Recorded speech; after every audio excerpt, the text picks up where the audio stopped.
ڕۆژی ڕابردوو کریستینیا دۆکتێر ژنا پزیشکی سویدی خاوەن خەڵاتی نۆبڵ بەشداری لەو خۆپیشاندان و ناڕزایەتیە کرد کە لە ستۆکهۆڵمی پایتەختی سوید بۆ ئیدانەکردنی بەخشینی خەڵاتی نۆبڵ بە پیتەر هاندکەی نووسەری نەمساوی ڕێک خرابوو. لە خۆپیشاندانەکەدا کریستینیا دۆکتریا وتەیەکی پێشکەش کرد و ئاماژەی بۆدا کە ئەو پێشتر شانازی دەکرد بە ئاکادیمیای شانشینی سوید بۆ زانست کە خەڵاتی نۆبڵ دەبەخشێت، بەڵام لە ئێستادا کە ئەو خەڵاتە بە پیتەر هاندکەی نووسەری نەمساوی 77 ساڵ دراوە هەست بە شەرمەزاری و تاوان دەکات، چونکە هاندکە کۆمەڵکوژی سڕبەکان بەرامبەر بۆستنەکان ڕەت دەکاتەوە و بەرگری لێ دەکات.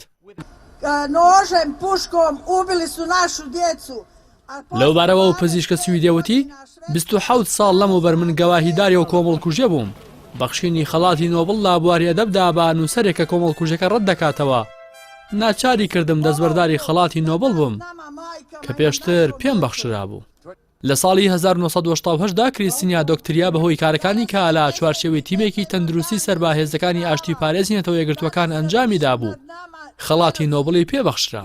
لە دەی تشرینی یەکەمی ئەم ساڵیشدا ئەکادیمیای شانشینی سوید بۆ زانست بڕیاریدا خەڵاتی نۆبڵ لە بواری ئەدەبدا با پیتەر هاندکە ببەخشێت. ڕۆژی ڕابردوویش ناوبراو خەڵاتەکەی کە بەهاکەی 935,000 دۆلارە وەرگرت. لای خۆشەوە پیتەر ئەنگلۆند ئەندامی ئەکادیمیای سویدی کە ساڵانە خەڵاتەکانی نۆبڵ دەبەخشێت ڕەتی کردەوە بەشداری مەراسیمی بەخشینی خەڵاتەکە بە هاندکە بکات و وتی بەشداریکردنم دەبێتە دووڕووی. Bakın bir Nobel skandalı yaşandı bugünlerde.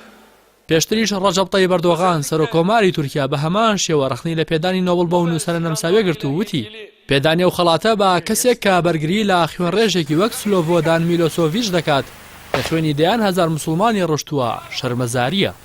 هەر بە پاساوی بەخشینی خەڵاتی نۆبڵی ئەدەب بە پیتەر هاندکەی نەمساوی هەرێکە لە ئەلبانیا و کۆسۆڤۆ و کڕواتیا و تورکیا مەراسیمی پێدانی خەڵاتەکانی نۆبڵیان بایکۆت کرد.